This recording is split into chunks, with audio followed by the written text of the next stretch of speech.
From JBS Studios in Greater New York, this is the JBS News Update with Teisha Bader. I'm Teisha Bader with the JBS News Update for Friday, August the 20th, 2021. Israel has started giving a third coronavirus vaccine dose to its citizens over the age of 40.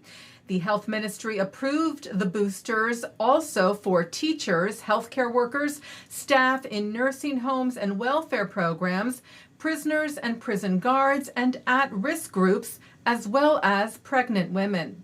Israeli Prime Minister Naftali Bennett, who is 49, got his shot today, urging others to do the same. He said the state of Israel is the only country in the world that provides its citizens with the third complementary vaccine. In more promising signs of the advancement of relations between Israel and Morocco, Israel's President Isaac Herzog said that he received a letter from the King of Morocco, Mohammed VI, expressing his hope for the future.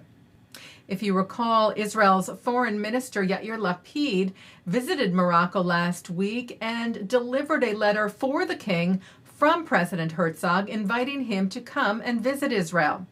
While the king did not respond to the invitation directly, he thanked Herzog for the letter and said, according to Herzog's office, "I am pleased with the steps taken for the resumption of contacts between our countries. I am convinced we shall make this momentum sustainable in order to promote peace for all peoples in the region." An agreement was reached with the United Nations to get financial assistance from Qatar to Gaza that will move through the UN World Food Program. Qatar has provided humanitarian aid and funds to Gaza in the past, but there was always concern of the money going to terror group Hamas, who controls Gaza instead of its residents. Israel's Defense Minister Benny Gantz said this route ensures the money reaches those in need while maintaining Israel's security needs. The murder of a yeshiva student this week in Colorado does not appear to have been motivated by anti-Semitism. 4 suspects were arrested for the shooting and killing of 18-year-old Shmuel Silverberg outside his yeshiva in Denver Tuesday night, in what police say appears to have been part of a random crime spree, and it does not appear that Silverberg or the school were specifically targeted. South Korea is the latest country to adopt the IHRA's definition of anti-Semitism, the first Asian nation to do so. The definition includes in it the singling out and demonization of Israel.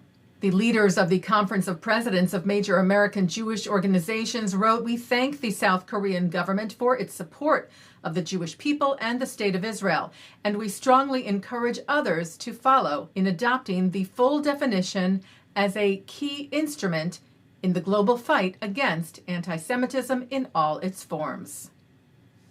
Well, a new exhibit opens today at the Jewish Museum in New York of some 53 works of art and dozens of objects that were stolen by the Nazis during the Holocaust.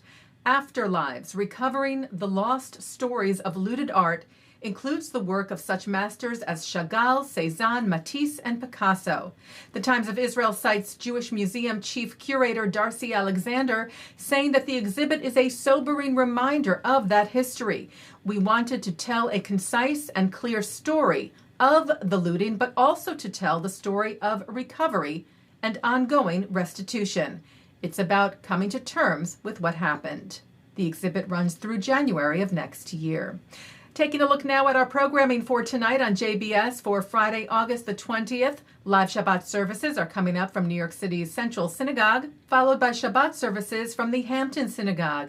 At 8:30, a concert with the late Jules Frankel. At 9, it's the film The Making of a Martyr. At 10, Kosher Movies. And at 10:30, we replay the Hampton Synagogue services, followed by an encore presentation of the Central Synagogue services. And coming up next, a look at this week's Torah Portion. And that's the JBS News Update for Friday, August the 20th, 2021. I'm Teisha Bader. Stay healthy, stay well, and Shabbat Shalom.